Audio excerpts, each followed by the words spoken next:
Hello friends, இனி நம்ம பார்க்க போகிறது சைனீஸ் அனிமேட்டட் சீரீஸ்னு the daily life of the immortal kings season 5 episode 6 தான் இன்னைக்குள்ள வீடியோவில் பார்க்க போகிறோம். இந்த சீசனில் எனக்கு பிடிக்காத சில விஷயங்கள்னா ஒன் பஞ்ச் மேனோட நிறைய ரெஃபரன்ஸ் இதில் இருக்கும். அது ஒன்று தான் கொஞ்சம் கடுப்பேற்றுற மாதிரி இருக்கும். பட் இருந்தாலும் கதையை நான் உங்களுக்கு தெளிவாக எக்ஸ்பிளைன் பண்ணுறேன். சரி வாங்க நம்ம வளவலன்னு பேசாமல் இன்னைக்குள்ள கதைக்குள்ளே போகலாம். இன்றைக்கி நம்ம பார்க்க போகிறது the daily life of the immortal kings season 5 episode 6. Night ஸ்கல்லோட லீடர் தான் காமிக்கிறாங்க. அந்த வைஸ் பிரசிடென்ட்டோட ஆறா மொத்தமாக காணாமல் போயிடுச்சு. ஈவன் அவன் ஒரு வேளை செத்துருந்தாலுமே கூட அவனோட மிச்ச ஆறா அந்த இடத்துல சர்வைவ் ஆகி இருந்திருக்கும். அவன் டோட்டலி காணாமல் போன மாதிரி தெரியுதே அப்படின்னு சொல்லி அவங்க பார்க்கவோ, குழந்தைய கடத்ததான் அவர் கடைசியாக போனாருன்னு அந்த அடியால் சொல்லவும், சரி அப்போ நீ அந்த வேலையை பார்த்துக்கோன்னு சொல்லவோ, அவராலேயே முடியலை என்னால் எப்படி முடியும்னு கேட்டேன். உன்னால முடியும் அப்படின்னு சொல்லி அந்த லீடர் சொல்கிறான்.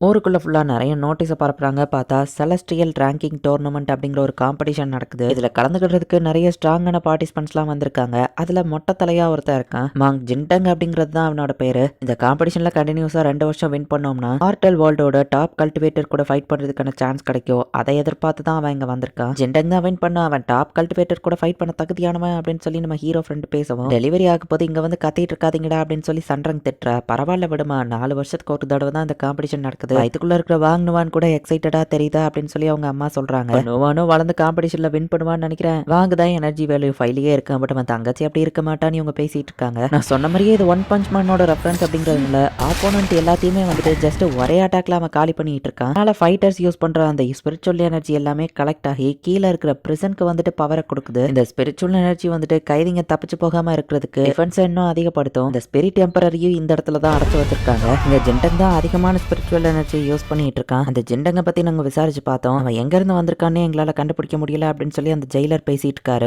எல்லா அப்பனன்ஸையும் அவன் ஒரே அட்டாக்ல தோக்கடிச்சிருக்கானே அவங்க பேசிட்டு இருக்காங்க. இப்போ வரைக்கும் இந்த ஜெண்டங் வந்து பேசுறதையே நமக்கு காமிக்கல. ஸ்பீடோ சவுண்ட் சானிக் மாதிரியே இதுலயே ஒரு கேரக்டர் காமிச்சு அவன் ஃபாஸ்டா மூவ் ஆனா அவனோட ஜெண்டங் ஃபாஸ்டா மூவ் ஆகி அவனை தோக்கடிக்கிறான். அவனுக்குள்ள ஏதோ ஒரு பழி வாங்குற வரி தெரியுது அப்படின்னு சொல்லி மினிஸ்டர் பார்த்துட்டு இருக்காரு. நீங்க என்ன நினைக்கிறீங்க ஸ்வாஹி அப்படின்னு சொல்லி ஸ்வாஹிட்ட மினிஸ்டர் கேட்கவும், அவன் மாஸ்டர் கீழே வாழாம அவன் தனியாலா வெளியே வரணும்னு நினைக்கிறானே என்னமோ அப்படின்னு ஸ்வாஹி சொல்றான். வந்து வேர்ல்டு டாப் கல்டிவேட்டரோட டிசைபிளா இருப்பான்னு நினைக்கிறேன். டிமானிக் வார் டயத்துல தான் அந்த டாப் கல்டிவேட்டர் எல்லாரும் பார்த்தாங்க. பட் ஃபுல்லா அவர் ஃபேஸ் யாருமே பார்த்தது இல்லை. தான் இந்த தடவை ரூல்ஸ் படி எல்லாரும் டைரக்டா அந்த இடத்துக்கு போகணும் அப்படின்னு சொல்லி ரூல்ஸ் வச்சிருக்காங்கன்னு சொல்லுவோம். அந்த டாப் கல்டிவேட்டர் ஃபேஸை காமிக்க கூடாதுன்னு காம்படிஷனுக்கே வரலன்னா லென் கேட்கறதா ஹியூமன் கல்டிவேஷனுக்கே ரோல் மாடல். ஸோ அவர் கண்டிப்பா வரணும், வரலன்னா அவ்வளோதான் அப்படின்னு சொல்லி ஹாக்வா அழுதுட்டு இருக்கான். அந்த டாப் கல்டிவேட்டரே நம்ம ஹீரோ தான். இதெல்லாம் எப்படி ஆரம்பிச்சதுன்னா நம்ம ஹீரோக்கு 9 வயசா இருக்கும் போது பவர்ஸ் அந்த டாலிஸ்மனே கண்ட்ரோல் பண்ணிட்டு இருக்காரு. யாராச்சும் ஸ்ட்ராங்கான கல்டிவேட்டர் கிட்ட போயிட்டு நீ பவர்ஸை கண்ட்ரோல் பண்ண கத்துக்கிடணும் அப்படின்னு அவங்க அப்பா சொல்லியிருப்பாரு. பவர்ஃபுல்லான ஒரு மாஸ்டரை கண்டுபிடிக்கிறதுக்கு தான் நம்ம ஹீரோ இந்த காம்படிஷன்ல கலந்துருப்பான். அதுவும் வீட்டுக்குள்ள இருந்துகிட்டே டோர்னமெண்ட்ல அவன் பவர்ஸை யூஸ் பண்ணியிருப்பான். ஒரு பவர்ஃபுல்லான மாஸ்டர் கிடைக்கும் தேடி போன நம்ம ஹீரோ கடைசியில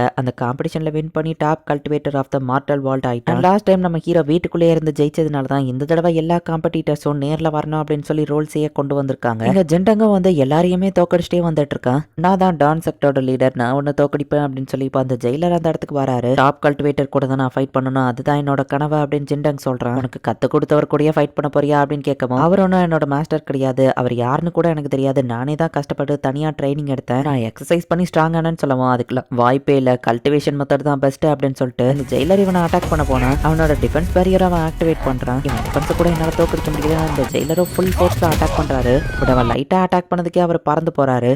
அப்படின்னா இதுக்கு மேலேயும் நான் பின்வாங்க மாட்டேன் அப்படின்னு சொல்லிட்டு ஃபுல் ஃபோர்ஸ்ல ஒரு ஜெயண்ட் ட்ராக் அவர் இறக்குனா ஜெண்டங் அவன் பவர்ஸை யூஸ் பண்ணி அதை ரொம்பவே பொடியாக்கி தோல் ஆக்கியிருந்தான். வயசானவங்க வீட்டில் போய் ரெஸ்ட் எடுங்க அப்படின்னு சொல்லிட்டு ஒரே அட்டாக்ல ஜெண்டங் இவனையுமே தோக்கடிச்சிருந்தான். லாஸ்டா நடந்த டோர்னமெண்ட்லயே இப்படிதான் வந்து ஜெண்டங் ஜெயிச்சிருப்பான். பட் ஆன்லைன்ல எல்லாருமே இல்ல அவன் சீட்டிங் பண்ணிருப்பான், பண்ணி ஒருத்தனால எப்படி ஸ்ட்ராங் ஆக முடியும், அவன் டாப் கல்டிவேட்டரோட டிசைபிள் அப்படிங்கிறதுனால அவனை எல்லாரும் ஈஸியா ஜெயிக்க வச்சிட்டாங்கன்னு சொல்லவோ, நான் ஒன்னும் அந்த டாப் கல்டிவேட்டர் டிசைபிள் கிடையாது, என் ஓன் ஸ்ட்ரென்த் யூஸ் பண்ணி தான் ஜெயிச்சேன், இதுக்கு ஒரே வழி அந்த டாப் கல்டிவேட்டரையே தோக்கடிக்கணும். இவ்வளவு நடந்துச்சு, இப்போவாச்சும் அந்த டாப் கல்டிவேட்டர் என் கூட ஃபைட் பண்ண வருவானா அப்படின்னு ஜெண்டங் வெயிட் பண்ணிட்டு இருக்கான். இந்த டோர்னமெண்ட் ஒரு வாரம் நடக்க வேண்டியது இவன் ஒரே நாள்ல முடிச்சிருவான் வழியன்னு ஃப்ராகிட்டோ பாக்குது. வாங்லிங் அங்க போனா அரை மணி நேரத்துல அது முடிஞ்சிருக்கும் சன்றாங் பாக்குறா. அடுத்த காம்படிட்டர் மாஸ்டர் கிறிஸ்பி நூடுல்ஸ்னு ஒருத்தன் வாரான்னு சொல்லவும் எல்லாரும் சிரிக்கிறாங்க. அங்க சிரிக்கிற எல்லாத்துக்கும் அது நம்ம ஹீரோ தான் தெரிஞ்சிருக்கு. பட் நம்ம ஹீரோட 2 ஃப்ரெண்ட்ஸ்க்கு மட்டும் தான் தெரியல. ஜெண்டங்கே அவன் தோக்கடிச்சிருவானா, இவ்வளவு நீளமான முடி இப்படி ஒருத்தனை பார்த்ததே இல்லையே அப்படின்னு நம்ம ஃப்ரெண்ட்ஸ் பார்த்துட்டு இருக்காங்க. நம்ம ஹீரோ அவனோட ஒரு முடியில அவன் ஸ்பிரிச்சுவல் எனர்ஜியை செலுத்தி தான் இந்த டம்மியை கிரியேட் பண்ணியிருக்கான். இதை எனக்கு பதில் காம்படிஷன்ல கலக்க வைங்க அப்படின்னு நம்ம ஹீரோ சொல்லியிருப்பான். ஆனா மாஸ்டர் எதுக்குன்னு ஸ்வாஹி கேட்கவும், ஜெண்டங் இந்த டோர்னமெண்ட்ல வின் பண்ணோம்னா டாப் கல்டிவேட்டர் கூட ஃபைட் பண்ற வாய்ப்பு கிடைக்கும், மாஸ்டர் தன்னை ரிவீல் பண்ண விரும்பல, அதனால தான் நம்ம ஹீரோ ஸ்குவாட் சொல்லுது. ஓகே இந்த டம்மியை கலக்க வைக்கலாம், பட் இதுக்கு என்ன பெயர் கொடுக்கன்னு ஸ்வாஹி கேட்கவும், கிறிஸ்பி நூடுல்ஸ் நம்ம ஹீரோ தான் பெயரை சொல்லியிருப்பான். ஸோ இவங்க 2 பேருக்கு தான் ஃபைட் நடக்க போகுது. இந்த இடத்துல இந்த எபிசோட் முடியுது.